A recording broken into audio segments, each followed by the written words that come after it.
전 세계적으로 발생하는 태풍은 1년에 보통 20개, 30개 정도라고 합니다. 그 중에서 우리나라에 영향을 끼치는 것은 1년에 두세 개 정도입니다. 제가 어렸을 때 초등학교, 중학교는 이제 부산에서 자라났습니다. 남부민동 산동네에서. 근데 그 산동네에서 조금만 밑으로 내려가면 바로 이제 아래가 바닷가였습니다. 근데 이제 그 바닷가가 이제 위에서 밑으로 보이는 거죠. 그래서 오션뷰라고 해야 될까요?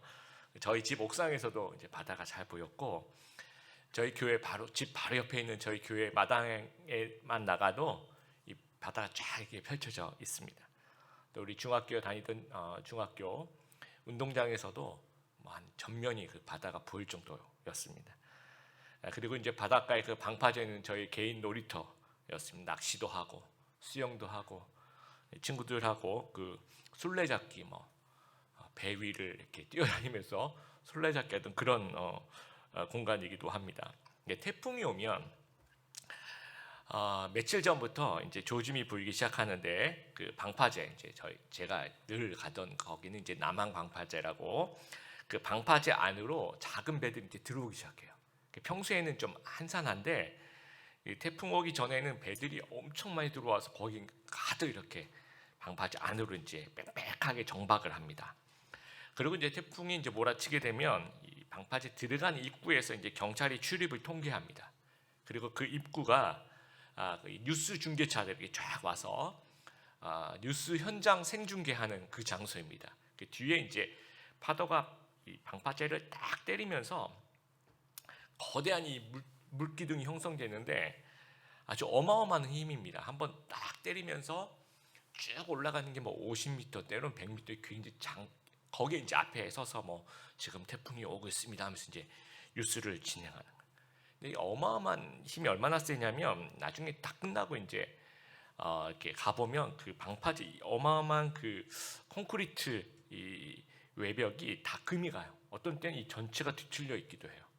그래서 이 테트라포드라고 하죠. 그 방파제의 그 산발이라고 해야 될까요? 그거 하나의 무게가 한 50톤 정도 돼요. 왜냐하면 이제 너무 가벼운 걸 하면 파도에 휩쓸려 갈 수가 있으니까 그걸 갖다가 이제 이 방파제 외벽에다가 아주 많이 세웁니다. 좀 촘하게 몇백 개, 몇천 개를 세워놓으면 파도가 치는 그 힘을 좀 분산시킨 그런 효과가 있다는 거예요.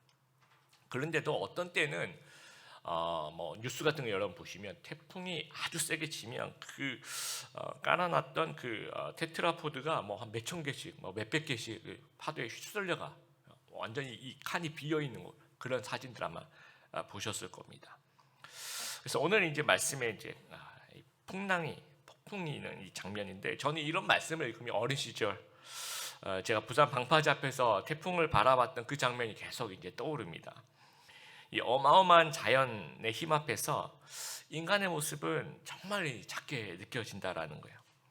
우리 인생에도 내가 손을 쓸 수 없는, 내가 정말 작게 느껴질 만한 거대한 어려움이 폭풍같이 몰려올 때가 있습니다. 우리 인생에 폭풍이 몰려올 때 성도는 어떻게 해야 하는가, 우리 말씀을 좀 같이 살펴보았으면 좋겠습니다. 첫 번째, 예수님과 함께 있어도 폭풍은 일어난다라는 거예요. 이스라엘 민족은 바다 또 물에 좀 익숙하지 않았던 것 같습니다. 물에 대한 좀 좋지 않은 이미지가 있었던 것 같아요. 노아 홍수의 물의 심판, 또 홍해 앞에서 구원 얻었지만 이제 죽을 뻔했던 그런 기억들, 또 요나가 주는 그런 바다에 빠지고 이제 이런 어떤 메시지들. 그래서 바다는 그 악과 어둠의 장소로 여기는 경향이 좀 있었던 것 같아요. 주로 이제 육지에 좀 집중하는, 가나안 땅, 약속의 땅은 결국 육지다 이렇게 생각을 했던 것 같습니다. 그래서 그런지 몰라도 물에 대한 단어가 그렇게 좀 단순하다고 해야 될까요? 이 표현 자체가 풍성하지가 않습니다. 그래서 구약의 그 히브리어로 보면 얌이라는 단어가 있어요. 얌이라는 단어가 이 호수와 바다를 따로 구별하지 않습니다.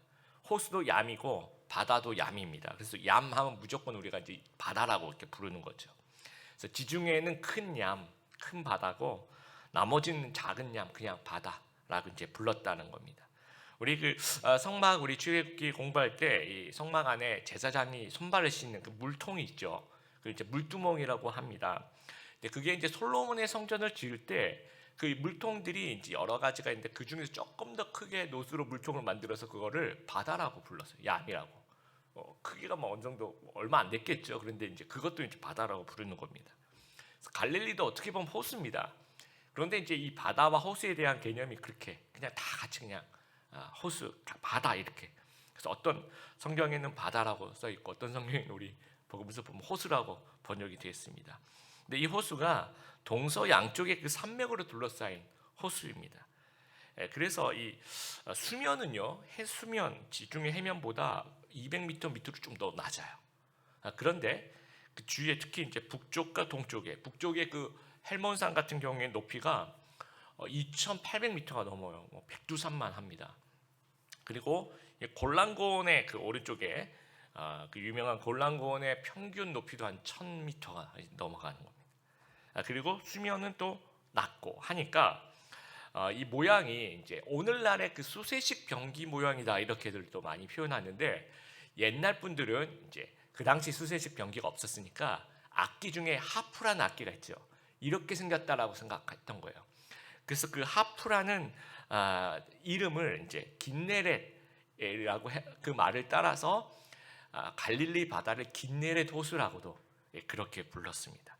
그래서 이제 수세식 병기 모양처럼 이렇게 생기다 보니까 고원지대 그 차가운 공기, 또 밑에 호수의 그 따뜻한 공기, 또 낮에는 굉장히 더운 지역이죠, 그렇죠? 그러다 보니까 이제 강한 바람을 일으킬 때가 있습니다. 그래서 예측 불가능한 그런 풍랑으로 돌변할 때가 있습니다. 이게 너무 갑작스럽게 일어나서 예측이 불가능한, 일기예보가 자체가 안 된다고 해야 될까요? 그래서 마태복음 8장 18절하고 지금 오늘 본문이 이어지는 본문이에요. 마태복음 8장 18절에 예수님께서 무리가 자기를 애워싸는 것을 보시고 건너편으로 건너가자, 배 타고 호수 건너편으로 가자라고 명하시는 거기서 이제 이어지는 본문입니다. 그래서 예수님은 가끔씩 복음 전파 또 이동하실 때 갈릴리 근처에 계실 때는 가끔 배로 이제 이동을 하시는 겁니다. 따라오는 추종자들이 너무 많아서 잠시 이제 좀 떨어지기 위한 그런 모습도 있고 또 배에선 좀 앉고 좀 누울 수가 있잖아요. 그래서 편하게 좀 휴식을 취하기 위해서이기도 합니다. 그 당시 그 보편적인 그 당시 갈릴리의 그 배를 보면 한 16명 정도가 이제 승선이 가능하다라고 하는데 그 중에서 이제 노를 한 4명 정도가 졌는데요. 그리고 한 명이 이제 방향키를 잡고 그리고 배 뒤쪽에는 이제 무게를 이제 모래주머니 같은 것들이 늘 항상 있는 거예요. 무게를 가볍게 해야 될 일이 있으면 그 모래주머니를 바다에 이제 버리게 되는데 주로 이제 승객들이 그 모래주머니 푹신푹신하니까 거기 이제 베개를 베고 삼고 잠을 자는 거죠. 그 예수님이 아마 이렇게 여기서 주무셨을 거예요. 복음서에 보면 예수님께서 배를 타고 뭐 베개를 베시고 주무신다라는 말씀이 있어요. 그래서 예수님이 이동 중에 개인 그 베개를 휴대하고 가시는 것이 아니라 이 배 뒤에는 이 모래주머니가 언제나 있기 때문에 이걸 베개 삼아서 주무셨던 것 같습니다. 그래서 배를 타러 가는 그 도중에 우리가 지난 시간에 봤던 그 한 서기관이 와서 예수님 따르겠다고 얘기하고 또 한 제자가 와서 뭐 이렇게 나중에 따르겠다라고 하고 그러면서 예수님께서 제자도에 대한 가르침을 베풀어 주는 거예요. 그리고 그 대화가 마치면서 걸어가면서 그 대화가 아마 있었던 것 같은데 그러면서 이제 배를 타는 그 지점까지 오시게 됩니다. 그래서 23절에 배에 오르심에 제자들이 따랐더니 드디어 배에 오르고 24절 예수님께서 배에 올라서 항해하는 그 도중에 갑자기 큰 놀이 일어났다라고 우리 읽은 개역개정이 얘기합니다. 이 놀이란 말이 너울이란 말의 줄임말이에요. 그 너울성 파도가 인다 이런 얘기 들어보셨죠? 바다의 크고 산한 물결입니다. 그래서 쉬운 성경에는 이걸 거친 폭풍이라고 번역을 했고 영어 성경에는 A Furious Storm이라고 맹렬한 폭풍 뭐 이렇게 번역해도 될까요? 그래서 이 Furious라는 말을 가지고 좀 아주 너무 맹렬해서 이걸 이제 우리가 광풍이라고도 표현하기도 합니다. 그리고 큰 놀이 일어났다라고 했을 때 이 헬라어 자체가 아주 재밌습니다. 여러분 이 크다라고 얘기할 때 헬라어가 이제 메가스라고 얘기해요. 그 오늘날 메가 뭐 여러분 들어보죠. 메가스타디 뭐 메가톤급 뭐 그 메가란 말이 크다는 말이죠. 그 메가란 단어를 쓰면서 그 뒤에 큰 놀이라고 쓰는 그 단어는 세이스모스라고 그 문맥에 따라서 폭풍이라고도 하고요. 어떤 성경에는 지진 그러니까 여기서는 폭풍이 맞죠, 그렇죠? 근데 이제 이게 뭐 땅에서 일어난 이런 일들은 이제 뭐 지진이라고도 번역을 해요. 그러니까 엄청난 천재지변이 일어났을 때 쓰는 단어예요. 그러니까 이게 굉장한 어떤 폭풍이 일어났다라는 겁니다. 근데 우리가 좀 주목해야 될 것이 뭐냐면, 자 18절에 예수님이 건너편으로 건너가자라고 얘기하셨죠. 그럼 예수님의 명령에 따라서 가고 있는 거예요 지금. 그리고 23절을 보세요. 배에 오르심에 예수님께서 배에 올랐어요. 그리고 제자들이 따랐더니, 그러니까 제자들은 예수님을 따라가는 과정에서 폭풍을 만났다라는 거예요. 예수님의 말씀에 순종하고 예수님을 따라가는 그 과정에서 폭풍이 일어났다라는 거예요. 이 폭풍이라는 이 피조물이 창조주 예수님이 타고 있는데 배를 위협하는 거예요. 제가 좀 의인화해서 설명을 하면, 이 폭풍이 막 치면서 이 배에 잘 보니까 예수님이시군요. 제가 잘 못 봤습니다. 오늘은 제가 철수하겠습니다. 이러지 않는다는 거예요. 왜 그럴까요? 이 고장이 났기 때문에 그렇습니다. 이 창조 시스템 자체가 고장이 나. 이걸 우리가 신학적인 용어로 타락이라고 얘기합니다. 죄로 인한 타락. 또 창조 시스템이 죄로 인해서 영향을 받아서 전반적인 그 일반적인 현상이 시스템이 약간 고장난 그런 현상들을 신학적으로는 타락이라고 하고, 일반적으로 우리가 고장났다라는 표현을 씁니다. 그래서 자연도 고장이 나고 우리 사회도 고장이 나고 또 우리 인간의 마음도 이 고장이 나고, 이걸 우리가 죄라고 얘기하죠. 그래서 우리 성도님들도 예수님 믿고 신앙생활하는 과정에서도 우리를 위협하는 인생의 폭풍을 만날 수 있다라는 거예요. 이 고장난 시스템의 원인이 되어서 거기서 파생되어서 불어오는 고난과 어려움이 있다라는 거예요. 갈릴리 호수의 폭풍이 예고 없이 불어오는 것처럼 우리의 인생에도 예고 없이 막 찾아올 수도 있다는 거예요. 우리가 하나님의 뜻 안에서 만나서 결혼하고 가정을 이루고 임신을 하고 출산을 해요. 그럼 다 이 하나님의 명령을 순종하고 따르는 뜻 안에 있는데, 이게 육아가 폭풍이 되어서 몰아칠 수도 있다라는 겁니다. 신앙생활을 굉장히 열심히 하고 하나님과 연관된 기도의 제목을 가지고 열심히 기도했어요. 하나님, 내가 이 기도 제목 응답해 주시면 내가 하나님을 위해서 이렇게 살겠습니다. 그런데 그것이 노란 응답이 올 수도 있다라는 거예요. 건강을 위해서 기도했는데 내 자신이 질병에 걸릴 수도 있다라는 겁니다. 또 우리 가족의 건강을 위해서 기도했는데 우리 가족 중에 아주 건강이 어려우신 분들도 생겨서 그것이 폭풍이 되어 우리를 몰아칠 수도 있다라는 거예요. 내가 학기약을 위해서 기도했는데 낙방이 되면서 그것이 폭풍이 되어서 나에게 이게 몰려올 수도 있다라는 거죠. 그러니까 기도 제목에 응답이 없으면서 또 폭풍이 될 수도 있다라는 거예요. 내가 예배를 아주 열심히 드리고 순종하려고 굉장히 노력하고 그러는 과정에서도 재정적인 어려움이라는 폭풍이 몰아칠 수도 있고요. 또 가정의 문제가 갑자기 또 생겨날 수도 있다라는 겁니다. 또 관계의 문제가 나를 아주 힘들게 하는, 정말 회사에 가면 나를 아주 힘들게 하는 그 누군가, 그 무엇인가가 있어서 갑자기 이제 나에게 어떤 폭풍으로 다가올 때가 있다라는 거예요. 그래서 우리가 좀 마음의 준비를 좀 했으면 좋겠습니다. 예수님과 바로 옆에 있던 제자들도 폭풍을 만났다라는 거, 그것을 좀 기억하면서 예수님과 함께하는 내 인생에도 가끔씩 폭풍이 몰려올 수도 있다는 사실들 우리가 좀 기억했으면 좋겠습니다. 두 번째, 폭풍 속에서 우리의 진짜 믿음이 드러납니다. 감리교의 창시자인 요한 웨슬리, 우리가 설교전 동영상에 잠깐 봤습니다. 1735년 10월 14일입니다. 영국에서 미국 그 인디안들을 선교하고 또 개척민들을 위한 부흥 집회를 인도하기 위해서 이 범선, 이제 아주 큰 바람을 이용한 그 큰 배를 타고 이제 미국으로 항해를 시작합니다. 근데 어마어마한 또 풍랑을 만나게 된 거예요. 그래서 그 메인 그 돛대라고 해야 될까요? 그 메인 돛대가 부러지면서 배가 이 파선 일보 직전까지 간 그 정도로 아주 심각한 데미지를 입었다라고 합니다. 그러면 이제 생명의 위협을 느끼는 거죠. 아주 극심한 공포에 사로잡혀 있을 때 그 주변에 이 모라비안 형제들이 이제 그 모라비안 형제들이라고 얘기하는 분들은 그냥 이제 그 평신도 운동입니다. 그래서 아주 편하게 찬송가를 부르는 거예요. 아주 큰 충격을 받았습니다. 웨슬리 본인은 아주 극심한 두려움에 떨고 있는데 모라비안 교도들은 아주 편한 모습으로 하나도 두렵지 않고 오히려 하나님을 찬양하고 있다는 것이죠. 나는 뭐고 이분들은 왜 믿음의 차이가 왜 생긴지에 대한 고민이 있었던 거예요. 그래서 요한 웨슬리는요, 목회자 가정에서 태어나서 그 옥스퍼드 출신입니다. 아주 공부도 잘하거든요. 엘리트 출신이죠. 그래서 옥스퍼드에서 친구들하고 홀리클럽, 아주 거룩한, 말 그대로 거룩한 클럽을 만든 거예요. 그래서 금식하고 봉사하고 그 다음에 성결, 아주 거룩하게 살려고 노력을 한 거예요. 그러니까 너무나 그 엄격한 규율을 지키다 보니까 이제 메소디스트라 그래서 그 감리교를 영어로 메소디스트라고 얘기를 합니다. 그래서 지금 선교사예요. 선교사로 이제 선교하려고 가는 거예요. 그래서 나름대로 자부심이 있었겠죠. 나는 그래도 하나님의 명령을 잘 따르는 난 믿음이 있다라고 생각했을 겁니다.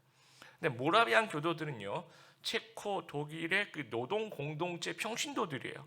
어떻게 보면 정말 연약해 보이는, 눈에 띄지 않는 그런 분들이에요. 그러니까 겉으로 보면 누가 더 믿음이 있어 보이냐라는 거죠.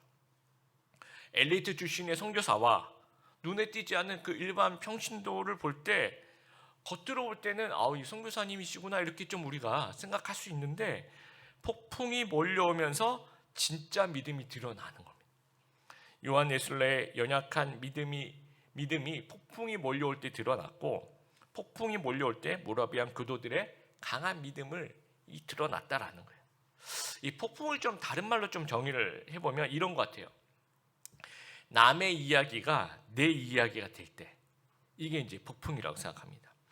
제자들은요, 그 마태복음 8장에도 문둥병자 고치시는 거 봤죠. 백부장의 그 중풍병을 고치는 거 봤죠. 베드로의 장모를 고치는 거 봤죠. 수많은 병자 고치신 예수님을 목격했습니다. 근데 그게 다 남의 이야기예요. 남이 죽어가게 될 때가 아니라 내가 죽어가게 될 때, 그게 진짜 풍랑이라는 겁니다. 다르게 얘기하면요, 우리 다른 사람의 기도 제목이 내 기도 제목이 될 때, 그때가 이제 풍랑을 만나는 겁니다.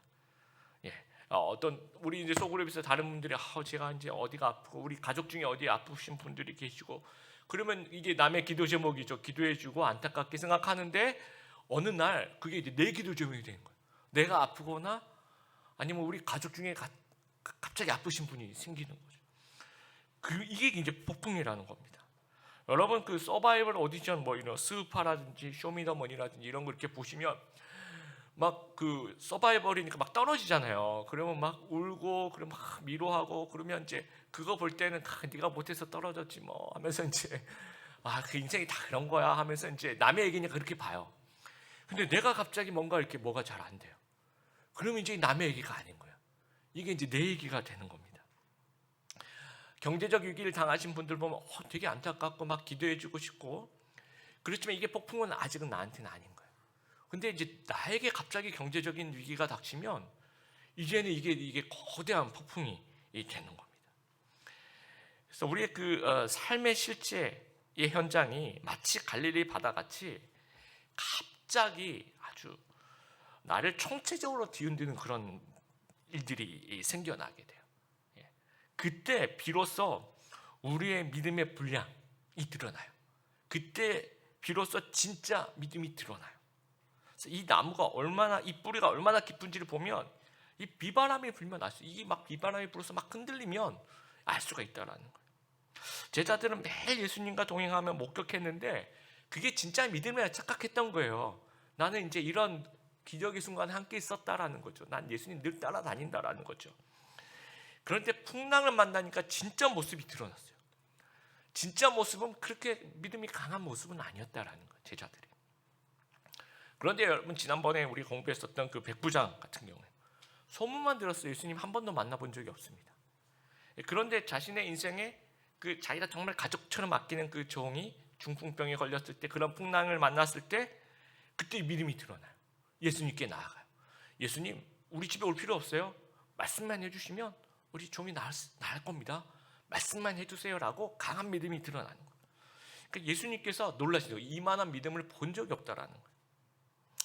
여러분, 우리가 학창 시절 우리 작년 세대 우리 일부 예배를 들으시는데, 우리 학창 시절 때 여러분 생각해 보세요. 우리 또 싱글일 때, 우리 청년일 때, 지금도 청년이죠, 우리. 그렇죠? 예. 우리 시골에 교회 가시면 60대까지는 이제 청년부 모임을 한다라고 합니다. 예.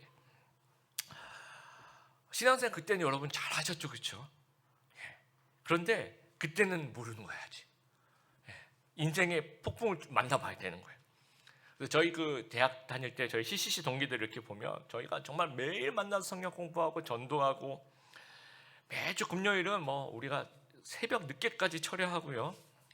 그러던 믿음의 동력자들인데요. 졸업 후에 교회 안 나간 친구들이 꽤 있더라고요. 아직도 제가 최근에 이제 어느 동기 연락해 보니까 나 요즘 교회 안 나간다 그러더라고요. 제가 기도를 계속 하고 있습니다. 진짜 신앙생활은요. 우리 형제들은 그런 얘기하죠. 군대에 갔을 때 그 신앙이 진짜 신앙이다.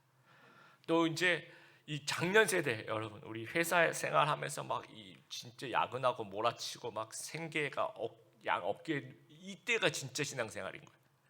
우리 자매님들은 우리 출산하고 육아하고 시월드 이 시월드의 폭풍이 몰려올 때, 그러면서 요즘에 우리 자매님들은 직장 생활도 같이 합니다.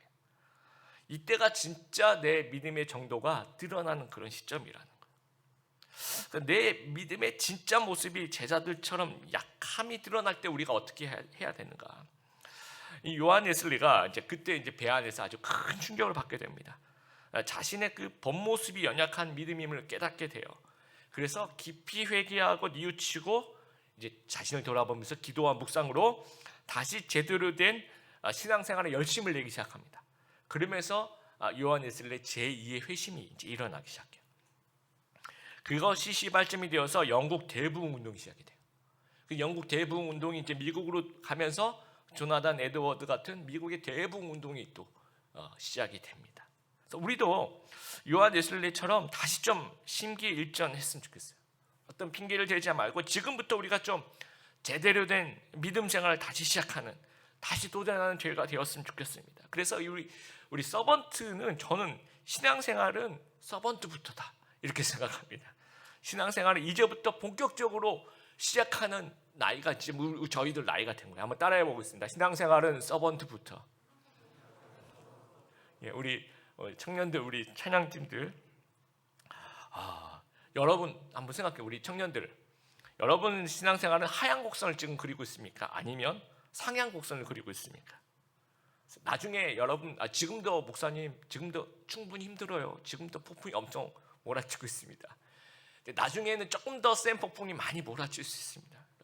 그때를 대비해서 지금부터 아주 차근차근하게 우리의 신앙생활 잘 다져가는 우리 귀한 성도님들 되었으면 좋겠습니다.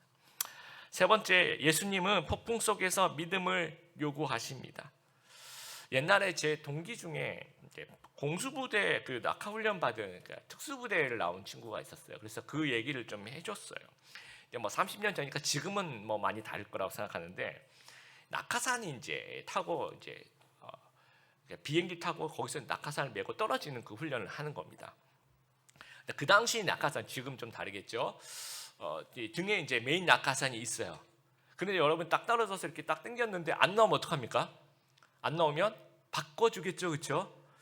바꿔주겠는데 일단은 큰일 나죠. 그러니까 이 메인 낙하산을 펼쳤을 때 안 펴질 경우를 대비해서 이 앞부분에 이 보조 낙하산이 같이 이제 있대요. 그러니까 두 개가 있는 거죠. 그래서 이제 연습할 때 이 연습을 굉장히 많이 한대요. 이거를 피고 메인 낙하산을 이렇게 펼치고, 이것이 고장 났을 때 이 앞에 있는 보조 낙하산을 이렇게 뜯어서 이렇게 위로 공중으로 이렇게 펼치면 크기는 작아도 이제 생명 구할 수 있을 정도로 이렇게 된다는 거예요. 그래서 수도 없이 반복을 한대. 하여튼 이걸 당겨서 안 되면 이 앞에 있는 걸 이렇게 펼치고, 하여튼 그렇게 하고 이제 올라가는데 이제 딱 낙하를 했어. 상황이 발생해요. 그러면 엄청, 여러분 생각해 보세요. 내 뛰어내렸는데 이걸 당겼는데 안 나오는 거예요. 뭐가 팍 펼쳐져야 되는데 낙하산이. 그러면 너무 당황하니까 이 연습한 대로 이 앞에 있는 보조 낙하산을 탁 펼쳐야 되는데 그걸 안 한대요. 계속 계속 이게 왜 안 되지? 이게 왜 안 되지? 하면서 이것만 당기면서 그대로 이 보조 낙하산은 그대로 둔 채로 추락사는 경우가 대부분이라는 거예요. 그래서 이 추락사의 원인은 메인 낙하산이 고장 났다기보다는 보조 낙하산을 펴지 않았기 때문에 추락했다라고 보는 거죠. 이 고장난 메인 낙하산에 초점을 맞추는 거예요. 그러다 보니까 나에게 보조 낙하산이 있다는 존재를 그냥 잊어버리는 겁니다. 아예. 여러분, 제자들이 폭풍 속에서 초점을 맞춘 것이 두 가지겠어요. 첫 번째는 뭐냐면 폭풍 그 자체입니다. 예수님이 아니라 폭풍 그 자체에 초점을 맞추고 있는 거예요. 풍랑이 제자들에게 미친 영향에만 관심을 갖고 있는 거예요. 예수님이 계시다는 생각 자체를 지금 하지 못하고 있다는 거예요. 또 하나 초점을 맞춘 건 뭐냐면 제자들 자신들의 그 어부로서의 경험입니다. 그러면서 이제 결론을 내는 겁니다. 자기 경험에 비추어서. 제자들이, 어부 출신 제자들이 최소한 5명은 있었을 거라고 생각합니다. 베드로와 안드레 형제, 그다음에 야고보와 요한 이 형제 4명, 거기다가 빌립이 아마 어부였을 거라고 생각. 나머지 제자들은 직업이 분명한 제자들도 있고 전혀 언급이 안 된 제자들이 있어서 모르겠지만 최소한 5명. 그러니까 이제 폭풍 속에서 이 어부 출신의 제자들은 노도 접고, 그렇죠, 방향도 바꿔오고, 그 다음에 균형도 서로 막 잡아보고 모래 주머니 던져보고 본인들의 경험에 있어서 해볼 수 있을 만한 것들은 다 해봤을 거예요. 그러니까 다 안 됐을 겁니다. 그러니까 이 어부 경험을 가지고 자기들이 그냥 결론을 내려버려요. 그래서 25절 보니까 주여 우리가 죽겠나이다 이렇게 얘기를 해요. 예수님 우리 죽습니다. 우리 다 빠져 죽습니다. 이렇게 그렇게 결론을 내는 거예요. 우리도 마찬가지예요. 우리 인생에 이제 폭풍을 만나면 우리가 어디에 초점을 맞춥니까? 우리에게 폭풍을 가져온 그 폭풍 그 자체에 초점을 맞추는 거예요. 폭풍이 나에게 미친 그 영향만 관심이 있는 거예요. 그 나에게 미친 그 어려움, 내가 힘든 거, 거기에 초점을 맞춘다라는 거예요. 그리고 이제 내 경험에 비추어 와서 그것을 계산하고 결론을 내는 거죠. 야, 이 정도 힘들면 이제 나는 힘들겠구나. 나는 어렵다. 나는 이거 아주 곤란하다. 이렇게 나는 결론을 내어버린다라는 거죠. 이런 제자들의 모습을 보시면서 예수님의 반응을 한번 보세요. 26절에 보시면 예수님이 아유 그래 너 이 정도 태풍이면 이 정도 폭풍이면 너희 당연히 무서울 거야 이렇게 얘기 안 하십니다.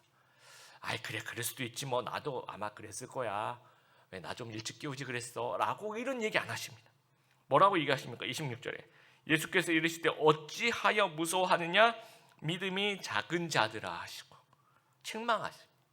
왜 두려워하느냐 라고 믿음이 작은 자들아 믿음을 요구하신다라는 거예요. 제자들은 예수님께 초점을 좀 맞췄어야 했습니다. 예수님의 능력과 말씀에 초점을 맞췄어야 돼요. 예수님의 능력, 예수님께서 하셨던 이제까지 많이 봤잖아요. 병자들을 고치시고 전능하신 예수님의 그 능력에 초점을 맞췄어야 했다라는 거예요. 그리고 예수님의 말씀에 예수님이 아까 제가 8장 18절하고 이어진 본문이라고 그랬죠. 8장 18절에 예수님이 건너편으로 건너가자라고 얘기하셨죠. 그러면 예수님이 건너가시는 겁니다. 그게 예수님이 반드시 이루실 거라는 거예요. 건너가자라는 그 말씀을. 그러면 그 과정이 어떠했든지 간에 그 말씀이 이루어질 것을 믿었어야 됐다라는 거예요. 그러면서 예수님을 깨우면서도 예수님 지금 막 예수님 죽게 됐어요. 막 일어나보세요. 이거 큰일 났어요. 이게 아니고 예수님 깨우면서도 예수님 지금 저는 정말 두려워서 깨우는 게 아닙니다. 예수님 그 폭풍 때문에 예수님 옷 젖을까 봐 예수님 깨우는 거예요. 예수님 또 이 폭풍이 몰려오는데 저희는 정말 예수님 함께 했으니까 저는 하나도 두렵지 않습니다. 알려드리려고 깨우는 거예요. 이렇게 얘기했어야 됐다라는 거죠. 우리도 마찬가지입니다. 우리 살다 보면 이제 큰 폭풍도 있고 또 일주일에 막 작은 폭풍 한두 개씩 이제 스쳐 지나갈 수도 있어요. 이럴 때 우리가 예수님을 신뢰해야 된다라는 거. 예수님의 능력을 전능하신 하나님, 또 이전에 우리에게 베풀어 주셨던 그 은혜들, 또 비슷한 그 어려움에서 구원해 주셨던 그 능력의 하나님, 또 이제까지 베풀어 주셨던 그 은혜, 그것을 우리가 기억하고 거기에 좀 초점을 맞춰야 된다라는 거예요. 그리고 하나님의 말씀에 우리가 좀 신뢰해 봤으면 좋겠어요. 우리 주보의 설교 로마서 8장 28절 같이 한번 읽어보겠습니다. 시작. 우리가 알거니와 하나님을 사랑하는 자 곧 그의 뜻대로 부르심을 입은 자들에게는 모든 것이 합력하여 선을 이루는다. 이 말씀 우리가 좀 여기 한번 포커스를 좀 맞춰보길 바라요. 그래서 성도는 폭풍 속에서 전지적 작가 시점을 좀 가져야 됩니다. 따라하겠습니다. 전지적 작가 시점. 전지적 작가 시절 우리 배운 기억이 나죠, 여러분. 결론까지 다 알고 서술을 하는 거예요. 제가 이제 이 야구 경기를 되게 좋아하죠. 근데 이제 끝났지만 좀 아쉽긴 하지만 프로야구가 있을 때 이제 주일에는 낮에 경기를 해요. 못 봐요. 그리고 이제 끝나고 난 다음에 이제 결과를 이제 알게 됩니다. 그러면 이제 뭐 3대0으로 이겼대 그러면 집에 들어가서 밤늦게 들어가서 한 9시, 10시쯤에 다시 봐요.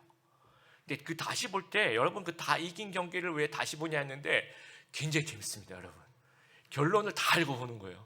3대0으로 이겼대요. 근데 무사 만루해요. 우리가 지금 어려움에 당했어요. 제가 막 손에 땀을 쥐면서 막 힘들게 볼까요? 안 그래요. 아주 편안하게 봅니다. 왜냐하면 3대0이라는 결과를 내가 알거든요.